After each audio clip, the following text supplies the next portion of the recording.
बादशाह शाहजहां के दौर में जौनपुर के सूबेदार रह चुके जमाल खान लोहानी, आज इतिहास से मैं आपको रूबरू करवाऊंगा और उनका जो मकबरा है वो यही है। Hi everyone, welcome back to my blogs. अगर अभी तक आपने हमारे यूट्यूब चैनल को सब्सक्राइब ना किया हो तो प्लीज़ सब्सक्राइब कर लीजिएगा, क्योंकि ऐसे ही हिस्ट्री वाली वीडियो आपके लिए हम लाते रहेंगे। जब बादशाह अकबर का समय था तो बहुत दूर दूर से लोगों को बुला रहे थे, जैसे ईरान, इराक, अफगानिस्तान से बहुत से योद्धाओं को, बड़े बड़े योद्धाओं को बुलाए थे। तो उन्हीं से एक योद्धा आए थे खान खाना, जिनके साथ में लगभग ये 12 साल के रहे होंगे जमाल खान लोहानी।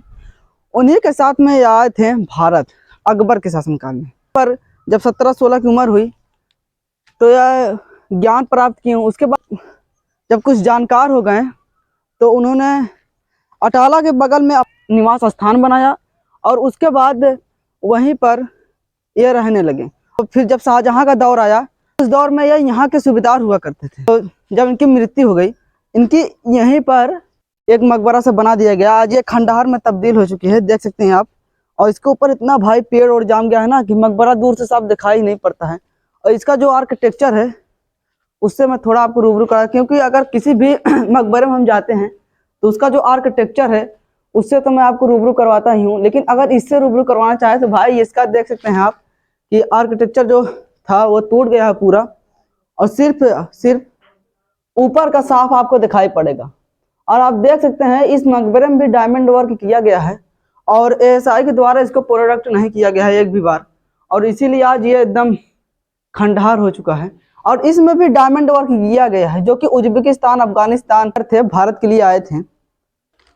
और उसी के बाद में वो दिल्ली चले गया और दिल्ली में ही अपना निवास स्थान बना लिया। लेकिन जब शाहजहां का दौर आया तो उन्हें फिर से जौनपुर में भेजा गया सूबेदार बनाकर, और जौनपुर में है वह कुछ साल सूबेदार रहे। उसके बाद इनकी मृत्यु हो गई तो यहीं पर इनका मकबरा बना दिया गया। लेकिन सूबेदार बनने के उपरांत उनकी मृत्यु हो गई और उन्हें इस मकबरे के नीचे ये जो आपको एक कब्र दिखाई पड़ रही है जो कि टूट फूट गई है, सिर्फ टुकड़े, पत्थर के टुकड़े रखकर यह बताया गया है कि यहीं पर उनकी कब्रिस्तान था। आज अगर आप इनका मकबरा ध्यान से देखेंगे तो ये मकबरा एकदम उजड़ा सा लगता है भाई। और इस मकबरे को जमाल खान रौज नाम से जानते हैं। पके पके ईंटे का प्रयोग किया गया था भाई, और जो मसाले उपयोग किए गए थे वो एकदम देख सकते हैं इससे जर्जर हो गई हैं। और इसका जो और बाहरी आर्किटेक्चर है, जो बाहर से इसको डिजाइन दिया गया था, वो आज टूट गया है। और यहाँ पर एक पिलर है वो भी टूट फूट गया है। इनके जो ये टुकड़े, ये मकबरे का जो हिस्सा कुछ गिर गया है वो यहाँ पर प्रयोग किया गया है, मतलब रख करके यहीं पर उनका। जैसे मैं यहाँ पर आया ना तो हमें डर लग रहा था कि भाई बाहर से देखने पर बहुत डरावना लगता है। अगर आप इसका बाहर का जो डोम देखेंगे उसके ऊपर एक लोटस सा मीनार दिखाई पड़ रहा है, और वो भी लगभग आप टूटने फूटने लगा है। और डोम जो है वैसे ही पड़ा है भाई, और नीचे का जो हिस्सा था, आर्किटेक्चर था, वो टूट गया है। और इसी मकबरे के बगल में भाई ना एक हमें ये कुआं दिखाई पड़ा है, जो कि ये भी एकदम टूट गया है। और ये इनका अफगान से ताल्लुकात बहुत से था। अब ये उस जमाने में इतनी ऊंची सीढ़ी बनाई गई थी, मतलब ना भाई ऊंच ने देकर इतनी ऊंची सीढ़ी बनाई गई थी, देख सकते हैं आप। और सीढ़ी के नीचे ये जो उस जमाने की लखौरी ईंटें नहीं हुआ करती थी उसका उपयोग किया गया है। और बाहर से मकबरा कुछ इस प्रकार से दिखाई पड़ता है। आज इस बगल से कुछ मकबरा ये इस हिसाब से दिखाई पड़ता है, देख सकते हैं आप।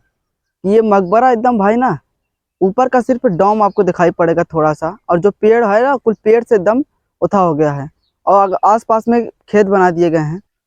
और इसके अगल बगल में ना यहाँ पर हमें ये कुछ उस जमाने की जो निशानियाँ हुआ करती थी, लाखौरी ईंट लगाकर भाई ये बनाया गया था, मतलब यहाँ पर उनका शासन चलता था। और वहाँ पर देख सकते हैं मजार है।